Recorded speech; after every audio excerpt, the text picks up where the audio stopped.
Great. So hello and welcome to this wildlife response webinar. My name is Paul Kellaway and I'm the Wildlife Preparedness and Response Manager here at OSRL, which is a role that's relatively new here that's really helping to enhance the preparedness of OSRL's members.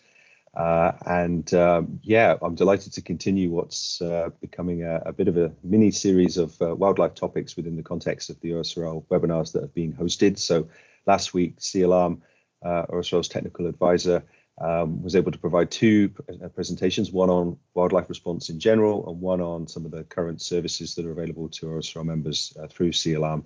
And today we're going to continue on the wildlife topic and talk about a potential future service for Tier 3 wildlife response. And to present on that, I'm delighted to introduce Professor Louise Chilvers.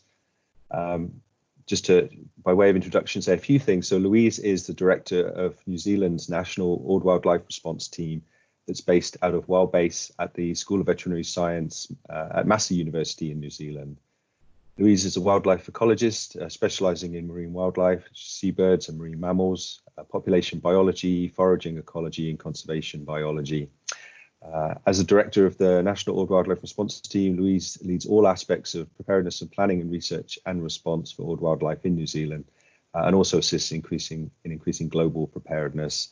And Louise and her team undertake wildlife response plan writing, preparedness activities, exercises and training globally, both online and in face-to-face trainings. And Louise was also the chair of the Global Wildlife Response System project from 2016 to 2019. And she's also continuing to chair the operations team within the GOWRS steering group. So yeah, delighted to welcome Louise today. She's going to be presenting on the GOWRS Assessment Team, which is a potential future wildlife service for OSRL members. So Louise, thanks so much for doing this. I know it's getting late in the evening in New Zealand. So yeah, I'll hand over to you. Thank you, Paul. Thank you. Welcome. Good morning, good afternoon, good evening for all of those, depending on what part of the world you're in. Welcome and hello from COVID-free New Zealand, just to make you all jealous. Sorry about that. Okay, I will start by sharing my screen and we can get this started. So today, I'm going to give you a brief overview of what GOWRS is. So GOWRS stands for the Global Wildlife Response System Project, and the journey that we have gone through, both in international cooperation and preparedness. So the symbols there that you see at the bottom of the screen are the 11 organisations that have been involved with GOWRS right from the very beginning. So there's been a lot of things that have been a catalyst for this project. Obviously, the big spills, the Montara and the Macondo in 2009 and 2010 were certainly big impetuses for the whole industry to undertake a review of preparedness. And that was when the Joint Industry Project, the GIP project, started. And really the major starting point for the GOWRS project was the stakeholder meeting at Interspil in 2012. So that was a key milestone. And from there, terms of references were drawn up and a proposal delivered to OSRL. That proposal then went forward to GIP, and then GIP funding round went forward and the project began in May 2015. So we have now been operating for 5 years successfully. This is really the multi-year journey that we've gone through. So the first 2 years, the structure of the project was we have had an overall project steering group, which is made up of those 11 members that I pointed out at the beginning, and a coordinator, which up until recently has been our presenter this evening, Paul. For the first 2 years, we undertook some really major pieces of work looking at international animal standards, governance of how the network and the group as a whole works together, and operations, so developing an SOP, standard operating procedure, and I'll talk more about that later in the talk. The second phase of the project, which was 2017 and 18, looked more into the readiness side of the GOWRS project, so looking into training, both within wildlife response, but also training into industry, equipment around the world, and exercising. A big part of all of this cooperation and learning journey was face-to-face meetings. So we started in 2015 with a meeting in Belgium. We then went on to Brazil and Newark in the US. So these are all locations where our network partners work out of. So it allowed us to go and visit facilities, hospitals, all of the things that make us what we are, all wildlife units. We then went to Ostend in Belgium, the RSPCA in the UK, back to Belgium. It was a quick succession. Whose idea it was to go in the middle of winter, I don't know. Cape Town, lovely sunny Cape Town. Then we go on to the next phase of this project, which was 2019 and into this year. And that was about strategic planning and moving forward in the next 5 years for the GOWRS team. So we had a meeting at UC Davis in California at the beginning of last year, and then a meeting in Hamburg or Cuxhaven in Germany. And actually we did manage to fit in a meeting in back at RSPCA in Mallee in February this year before COVID locked down the world. So we've had very successful meetings and got through a lot of work, and we find that that in-person meeting is really productive. A large part of the GOWRS process has also been the role of the industry, and in particular the industry advisory group. So you can see there on your left the members of the industry advisory group, and they cover a whole range of industry partners and OSRL. You can see Will Gala there in that photo. Their role has been a really essential role in the GOWRS project, with being sounding boards, ambassadors within the industry and within their own companies. And they're there to help generate exercises opportunity for within the GOWRS system to get out into the industry and operate and exercise all wildlife responses. So the GOWRS project, the main outputs in the 2015 to 18 stage was that we were aiming to design an international framework for all wildlife response that can meet the requirements of both industry but also the wildlife response community. So it was important for us to obviously have standing operating procedures for how an international response would run, internationally agreed animal care standards, and it is with great pride that that has been published by IPECA and is an IPECA operating document as of 2017. Defining wildlife branch responses globally, because every country does it a bit differently, but if we can define what's the minimum within wildlife branches and what their roles are and their competencies, that's a really important step. Lists of recommended tier 3 equipment, and this is not only the standard equipment, but looking at for different species, marine mammals versus birds or reptiles in different climates, polar and tropics, and long and short-term equipment needs. And then also guidance material for industries, so looking at guidance for exercises and how all wildlife response can be incorporated more into exercises, which, as we all know, is a really important learning. As I said, we travelled to each other's facilities throughout the world, and this has been an amazing collaboration, and it's really strengthened the relationships between all of the organisations. We have been able to share protocols and procedures, greater experience of working together. You don't want to be thrown into a hot pot of a response without knowing the person if you can help it, but working together under these circumstances has really helped us with that collaboration. And it's led to a really strong international network of groups. So I just want to slowly step you through this GOWRS standard operating procedure, not in detail, but the big overall picture, because it will lead into what our proposal is for an assessment team to the OSRL. So the GOWRS SOP describes the steps that is needed for all wildlife response in an event of a tier 3, if a tier 3 request comes in from a responsible party. So the request comes in and it goes through a notification process with decisions made on whether a response should be sent, is it safe to go, all of those sorts of pillars. Then at that stage, there may be no involvement and it would stop, but more likely it runs into the assessment phase. So assessing what animals are affected, how big the spill is, what the contaminant type is, what facilities would be needed, what size response would be needed, or really important components that feed into the IMT and preparing for a response. And then the last step would be a response. Okay. Is a response needed? How big does it need to be? What components does it need in it? And then obviously, hopefully at the end of that, in a successful response, the demobilisation. So the proposal to OSRL is for that the first two steps, the notification and the sending in of an assessment team. So what does an assessment team look like? The team is made up of 4 people. They're a wildlife branch specialist, so experts in general in all wildlife response, but wildlife specific IMS functions and needs.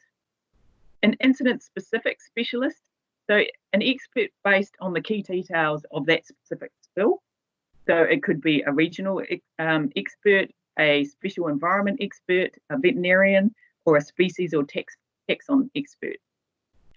A rehabilitation and facility specialist, so an expert in establishing, expanding and managing rehab facilities, and also the use of protocols and selection and staff management.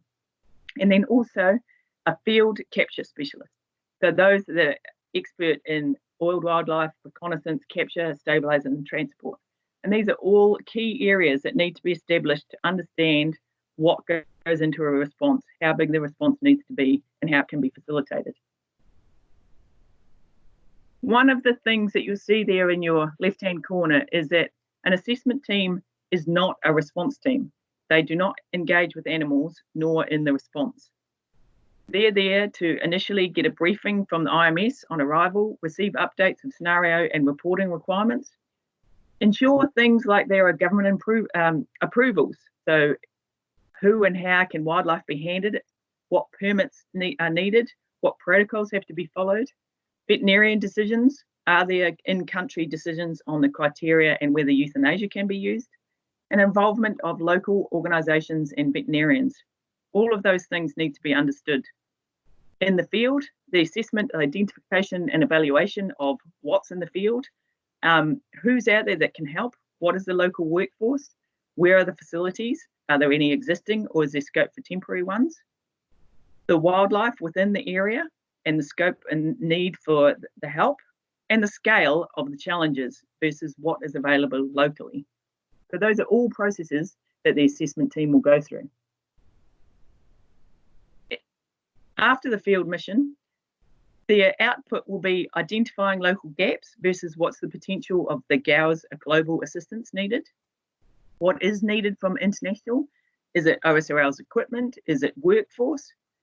Integration within what's already in the country, whether it be for incident management or local partnership. Advice from the GOWRS network on feasibility and scale.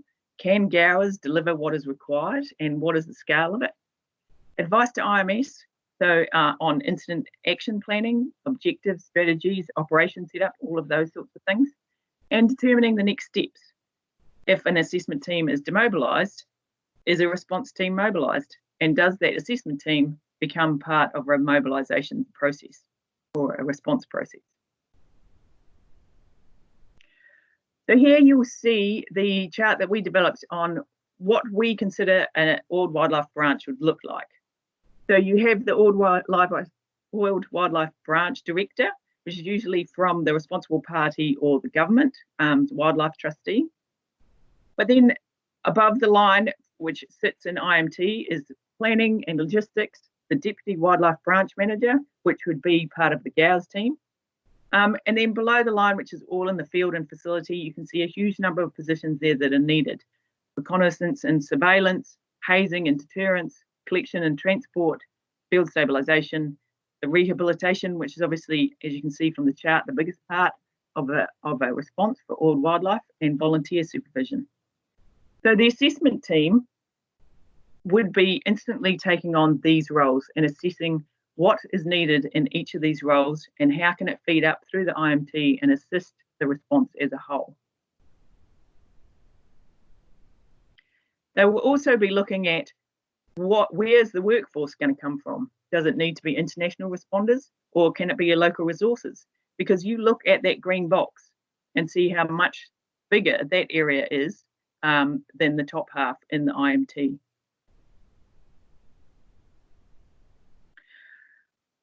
I think looking in the past and in the future, there has been confusion around what the GOWRS project is. There's been incorrect assumption that GOWRS already provides a ready collective international response service, and that GOWRS response capability limits the need to go and explore and improve local or national old wildlife response capabilities. The consequences of this have been a lack of clarity around the needs for industry to optimise their old wildlife preparedness and response, and limited exercise opportunities within industry between old wildlife organisations and industry.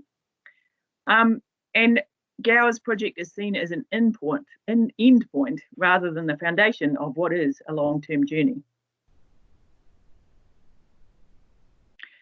So our current chair, Mike Siccardi from UC Davis, set up these graphics to give you an indication of how we think wildlife tiered response preparedness operates. So this is currently industry, governments, and the unacceptable risk of an oil spill with no preparedness. You could have ad hoc preparedness, but we still consider that an unacceptable risk. The preparedness that GOWRS would provide is that international tier 3 preparedness level, but there's still a long way to drop, which could be considered an unacceptable risk before a safety net is put in place.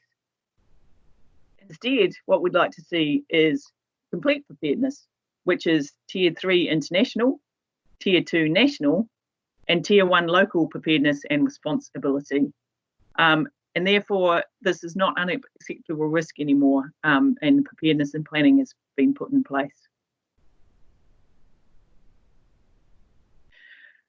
So the proposal that has gone through to OSRL, and I think some of the members of OSRL would have seen it, is that the Tier 3 Assessment Team Service would be a guaranteed 4-person team deployed to evaluate and provide recommendations to the IMT on the feasibility and appropriate scale of a wildlife response. 4 people doesn't necessarily sound like that much, but based on the tiered preparedness concept, 4 people would be a force multiplier. The expertise that they bring in the IMT specialist, the incident specialist, field specialist, and rehab specialist will multiply up and can spread, as these people are all highly trained and are good teachers as well. The service would also include GOWRS personnel into existing exercises within industry at no additional personnel cost. And part of the funded time is personnel being used to improve internal readiness and deliver the remains of the GOWRS project strategic goals between activations. And I'll talk about those a little bit more in a minute. So we consider this an iceberg model as we move forward. So as you can see above the dotted line, these are the activities that represent the visible service. So the assessment team during incidents and inclusion of old wildlife in industry exercises. Below the line is the essential program activities that need to be done to underpin these delivery services. So maintenance of international standards, regular meetings and skills exchange, internal exercises within GOWRS to make sure we're up to speed and up to international standards, maintenance of the standard operating procedure, internal training programs, and the coordinator. Also, but independently funded, is the common identity of old wildlife networks. So a united voice as advocacy and also an international cooperation. Outside of this iceberg model, there was also the availability of consultancies for wildlife planning, writing, external trainings, additional exercises, and enhancing company preparedness in old wildlife response. So this is how the future could look with a GOWRS Tier 3 service. What you currently have is for Tier 3 for all wildlife response is the OSRL equipment and the technical advice given through CLARM. On your right, hopefully on your right, depending on which side of the screen you look at, are the 10 organisations of GOWRS. And what a Tier 3 service would mean is that in that Tier 3 response space, an assessment team is added. And you would have those 4 people to go in and assess the response needs, the scaling need, all of those critical parts of an all wildlife response.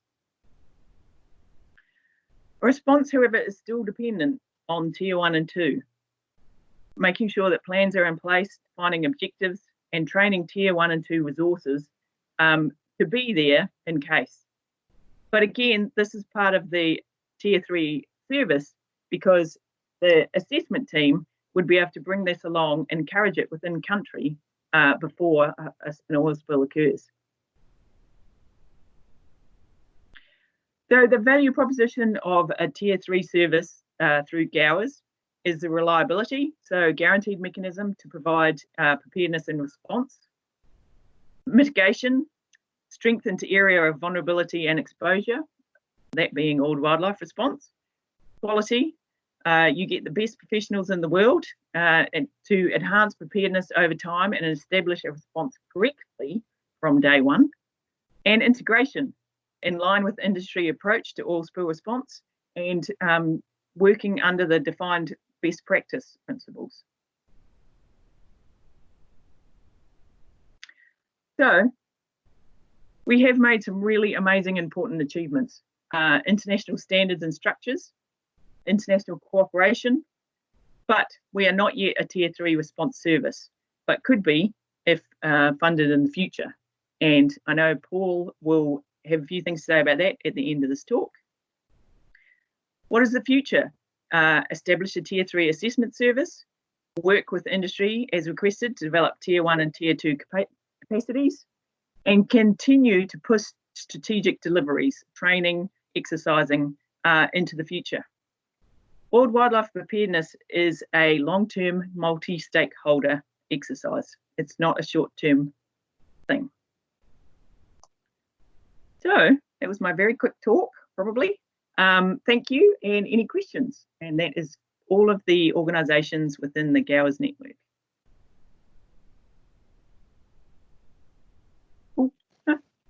Thank you very much, Louise. Yeah, that's great, and it does leave plenty of time for some discussions as well. So,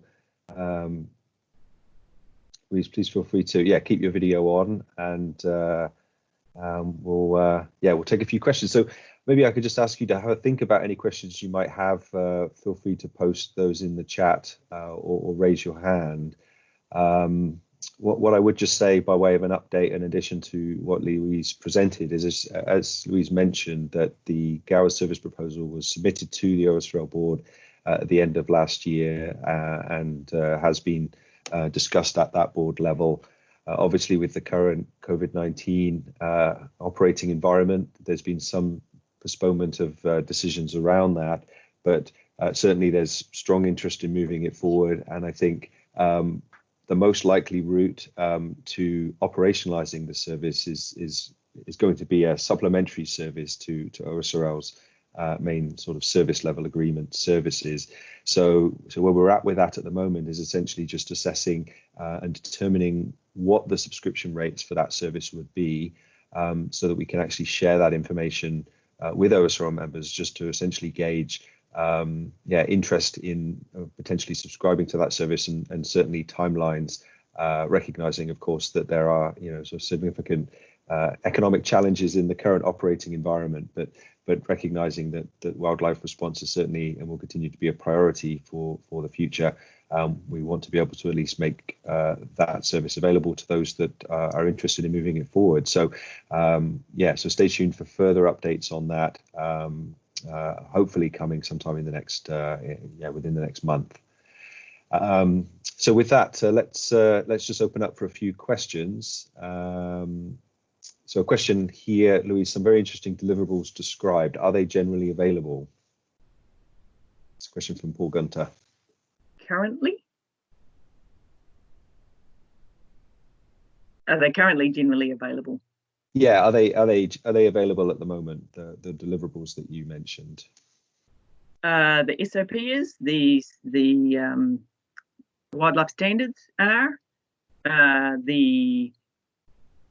all of the things that I had on that fourth slide in, and then the deliverables, the consultancy deliverables, are also obviously all available as well through different organisations.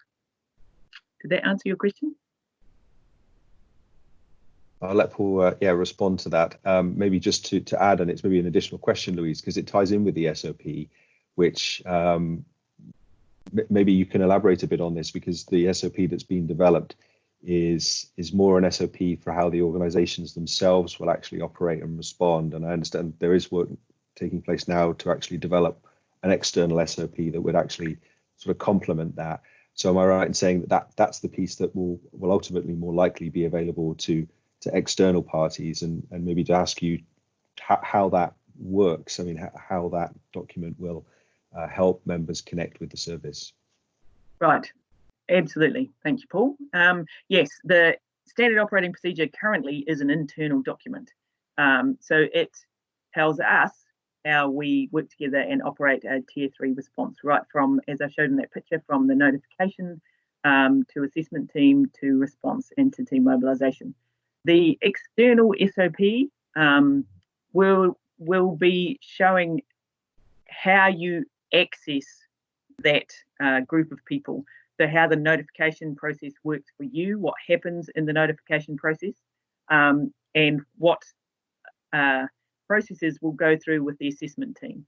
So it will be based on the service and the proposal, and it will allow you to see how you access that and the steps that will follow that. Great, thank you for that. Another question here from Tina. Are there any plans to develop SOPs for Tier 1 and Tier 2 response? The GOWRS team can certainly help regions and countries do that, but they're at regional and country scales or industry scales. Most industries, especially if they're starting new drilling or things like that, have to have forward wildlife response plans put in place.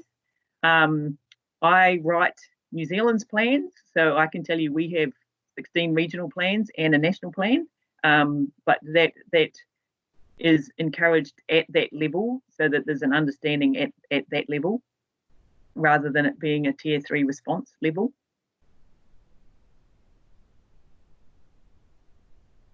Thanks, Louise. And that was making me think a bit more about that sense of how the service connects with moving in-country preparedness forward. What are some of the ways that an OSRL member that's sort of thinking about connecting to this service? What are some of the ways that company should consider its own readiness to be able to essentially most effectively work with and utilize the GOWRS service? Is there some sort of specific sort of key priorities that companies should think about in terms of their own preparedness?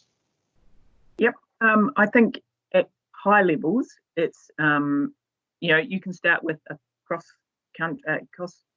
company understanding of what all wildlife response means. There's things like you have operations managers in your teams, you have all those sorts of things. Do you have people identified who would be wildlife branch managers? And if so, have they had appropriate training for that sort of thing? And then it comes down to plans. Do you have plans within your country or company, or do you understand whether the countries that you're operating in have plans, or the regions? And if not, is there any way that you can help facilitate development of those? Because that's a pretty big step.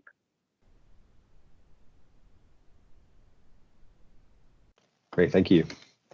Any other questions that anybody has to share? So I see Yannick coming in with a question here. Thank you for this presentation. 3 questions. So did you have recently the opportunity to test the assessment team with a company in a real incident? And were there any lessons from that? When would a proposal be formally presented to the industry? Which schedule for funding and setup? And would the present difficult COVID-19 environment have negative impact on the deployment of this operational service? So yeah, let's maybe take this one by one. They're really good questions. So Louise, yeah, opportunities to actually test the GOWRS assessment team in exercises. So could you speak a bit more about where that's at? And sure. I was going to say I'll take 1 and 3, and you can take 2, Paul. So no, I mean yes and no. That's not a very good answer. We have done internal exercises in picking of an assessment team, and we have done 1 exercise in Malaysia with, can't remember the company, sorry Paul. That was, yeah, that was with ExxonMobil. Thank you, ExxonMobil, where we went through the process of picking an assessment team, and they actually flew to Malaysia and went through the process. So we are definitely looking for more chances to do exactly that, run through these exercises and utilize the SOP in exercises, preferably rather than real life, because, you know, we all know we don't want real life to happen, but exercise and training is incredibly important because exactly it will iron out any bumps that will come up and all those sorts of things. So we are keen, and that was, you know, helping by the IGA, the Industry Advisory Board, to help us get in and participate with companies to do exactly that. So 2's for you, Paul.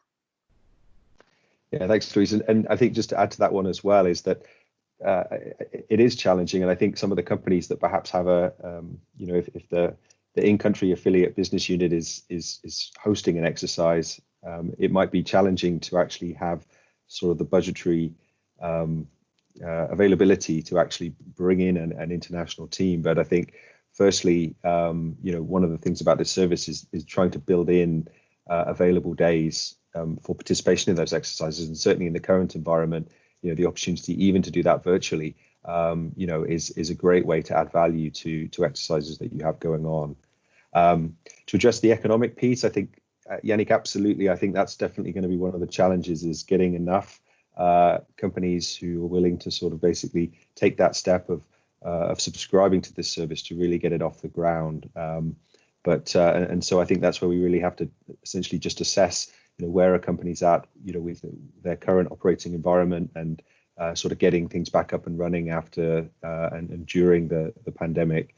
In terms of the information about what those subscription rates will be, my hope is that we can at least have a basic idea of those rates that we can share with members, hopefully this month. So the intention is to at least get that information out, probably first of all starting with those companies on the industry advisory group, and then starting those to expand those discussions from there. So please stay tuned for that. And then it's a great question in terms of the challenges of international response within the COVID-19 context. So yeah, Louise, back to you. Maybe you can just share a bit about how WildBase and others are essentially sort of thinking about and planning for wildlife response in the current environment. Absolutely. I think there's several steps to answer that question as well. I think in the immediate, when there are a lot of areas that don't have tier 1 and 2, you know, a tier 3 international response, all I can say is we would be doing everything we can to try and facilitate it. And I know all of our 10 organisations, network organisations, have in the last 3 months written protocols. In fact, at least two of the organisations have had responses in their own countries during COVID lockdown. So it's exactly the same as all the other essential services working around the world. You put in place protocols, you put in place procedures, and you work with it and work around it. So I think the only thing currently, which would be a slight hiccup, is the flying around the world, but everything else is absolutely doable because you just work within the constraints that you have. I mean, our wish, or our goal or mission maybe, is that in the future, most areas will have a tier 1 or 2 response ability, and therefore, you know, a massive incident in a major world lockdown, they'll still have local resources pull on, and then we can come in as advisors and, you know, fill the gaps that are needed after that step. And that's why we think part of that process is bringing up tier 1 and 2 response as much as continuing to train ourselves and be available for tier 3 response. Yeah, thanks, Louise. Some really good points there. There was just a follow-up question from Tina, which was, does the Wildlife Branch Director, I think that's what you mean there, do they have to be from the operator or an OSRL personnel?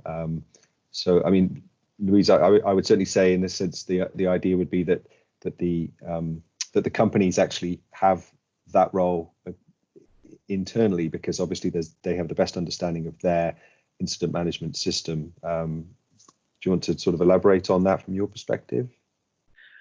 Well, yeah, that's a very good question, and quite often it depends. If anyone has a marine oil response in New Zealand, the government looks after it, and I would take that position. It's not an industry position, even though it might be an industry spill. But I do understand that's quite an unusual thing in the world. So yes, I think I agree with Paul in that it's best to be an industry person, because they know their response plan and they know their incident management response and how it works. But that's why we would be sitting there right next to them as a deputy wild branch manager or OSRL to completely back them up and fill in all the gaps that they may have about the old wildlife side of it, rather than the actual incident management side of it. And I think that's a great it's a great reason for exercises, to actually explore that and test it. And certainly if you have personnel who are interested but don't have a lot of experience in playing in that role, then to be in an exercise where they can actually sit alongside some of those experts really helps to sort of build that knowledge and then feed that back into future planning. But we're getting close to being out of time here. One thing just to mention, which connects somewhat to the COVID-19 question, is the industry advisory group that Louise mentioned. That's a group that has continued to support and interface with the project. Certainly, it's an open group in the sense of if there are other companies that would like to have a representative participate on that, certainly an open invitation to join those discussions. So I would perhaps say, if you are interested in that, please get in touch with OSRL and certainly myself, and I can facilitate that. So I think we're definitely wanting to encourage companies to interface with the GOWRS initiative. And I know the plan is to have a conversation within that industry advisory group that explores this question of COVID-19 response from a wildlife perspective in a bit more detail. So just putting a plug in for that advisory group. So I think with that, unless there are any other questions, we will leave it there. Louise, any closing remarks from yourself? No. Good morning, good afternoon, good night. Well, thanks very much. Yeah, I really appreciate you sharing some about the service and just all the great work that's happened over the last few years. And yeah, please, everyone, stay tuned for further updates. I think it's really important that we really think about how to bring this, from a project into more of an operational phase, and we certainly hope to do that in the near future. So thanks everybody for joining, and we'll make sure this is available on the technical library in the coming days. So thanks very much, and have a good rest of your day wherever you are. And thank you so much, Louise. Thank you, Paul. Thanks for doing this. Thank you.